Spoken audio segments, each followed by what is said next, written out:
Chez nous, on appelle ça du go-kart. Nos cousins français, eux, appellent ça du karting. Mais il y a une différence. Les go-karts, ils ont des moteurs de tondeuse. Les karts, eux, font du 75 à l'heure. Et saviez-vous qu'Alain Prost, Ayrton Senna, Claude Bourbonnais ont commencé comme ça? Et qu'il existe maintenant ici une compétition qui s'appelle la Coupe du Québec de karting.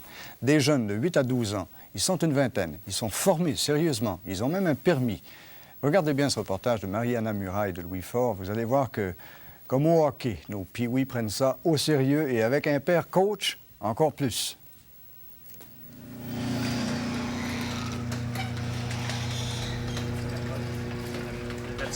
Lionel et Pascal Chaillé sont inséparables. Père et fils partagent leur vie et aussi la même passion pour la course automobile. Mais ici, le pilote de course, c'est Pascal, alors que Lionel, c'est le mécano. Bien, disons que c'est le jouet des deux. Papa joue après, puis fiston, lui, la conduit.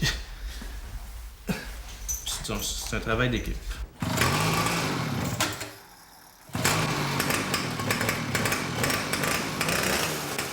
Lionel Chaillé connaît la fièvre de la course.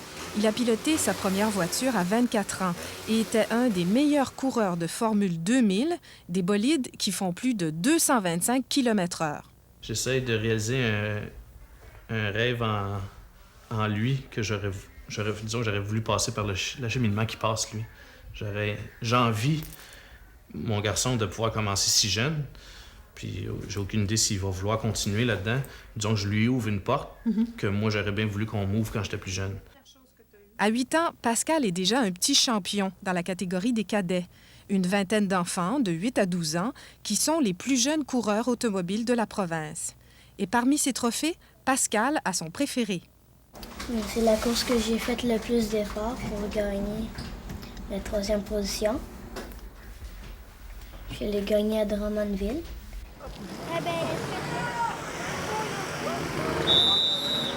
Saint-Léonard-d'Ashton, dimanche matin, 8h30. Les coureurs et leurs familles se préparent pour la 3e des 8 épreuves de la Coupe du Québec de karting. Ils y mettent toute l'énergie et les moyens nécessaires. Parce qu'en fait, il est impossible de penser faire ce genre de sport sans investir au moins 5 000 $ la première année et 2 000 pour chaque saison de course.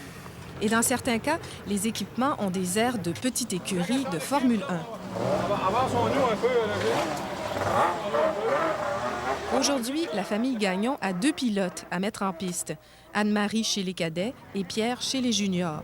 Le temps et l'argent ne comptent pas. L'essentiel, c'est que les enfants aiment ça. Je le fais parce qu'ils me tirent. Et puis la journée où ils arrêtent de me tirer là-dedans, alors je décroche et puis on sert tout ça, on vend tout ça.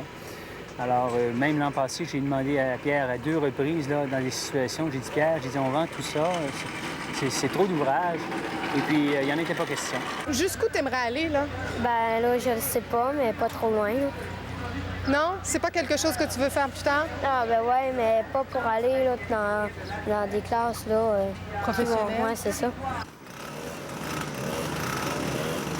Les cadets sont encore des enfants qui aiment bien sûr les sensations fortes et veulent plaire à leurs parents. D'ailleurs, sur les 6 catégories de pilotes de karting au Québec, ce sont eux qui subissent le plus de pression. Là, il faut essayer de monter des positions. Là, tu vas avoir une bonne position de départ. Tu as Mathieu en avant de toi, Kyle, Jocelyn, Sean. Tout en avant, les autres, tu peux aller chercher. Souvent, c'est involontaire.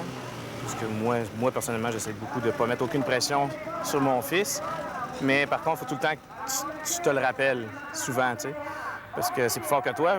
Vu qu'on fait un travail d'équipe, tu veux autant gagner que lui.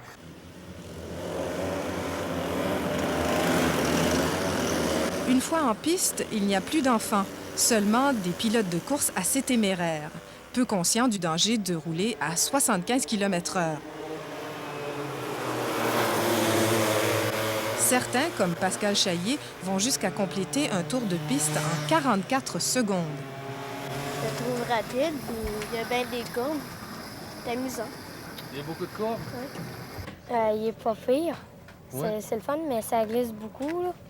Ces karts sont évidemment propulsés par des moteurs de 60 cc, 60... Comme il y a peu de circuits permanents de karting au Québec, les courses ont souvent lieu dans des quartiers résidentiels comme celui-ci.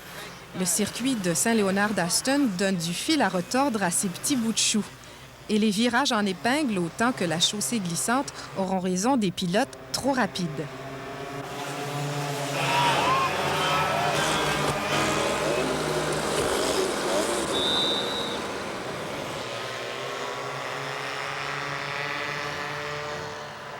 Dans notre câble, dans notre ventre, ça bouillonne un peu, on a des papillons. Moi, j'ai fait de la course pendant 6 années, puis je dois avouer que je suis pas mal moins nerveux dans le kart qu'à côté. Et de voir ça, là, ce qui est un peu incommodant, c'est qu'il n'y a pas d'échappatoire, donc il n'y a pas de place à l'erreur.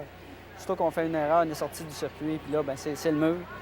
Et puis, ils sont pas vraiment gros encore, donc ce qu'on n'aime pas dans un circuit comme ça, c'est qu'il reste des séquelles, puis que le jeune ne veut plus forcer autant qu'avant. S'il fallait qu'il roule dans les catégories qui roulent à 160 km/h, je pense que je ne l'accepterais pas. Pas de la façon que ça se fait maintenant. Je serais vraiment très inquiet.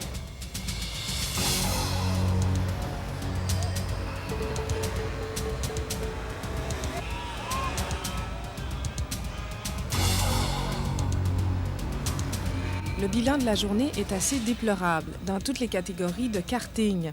Une demi-douzaine d'accrochages, 2 spectateurs littéralement happés par des voitures, 2 pilotes blessés et puis une course annulée.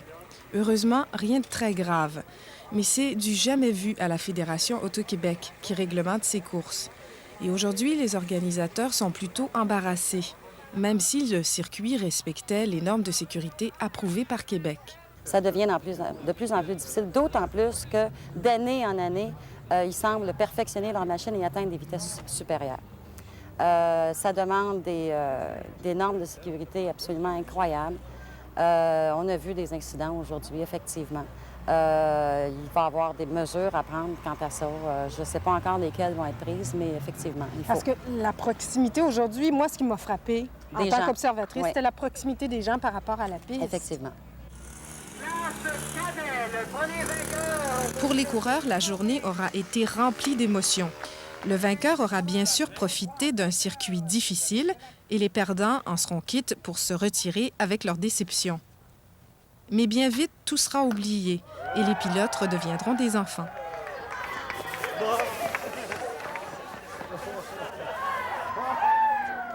Si pour certains, le karting, c'est une vraie compétition, quand on a 8 ans, ça n'est rien de plus qu'un autre jeu. Ici Mariana Murat, à Saint-Léonard d'Aston.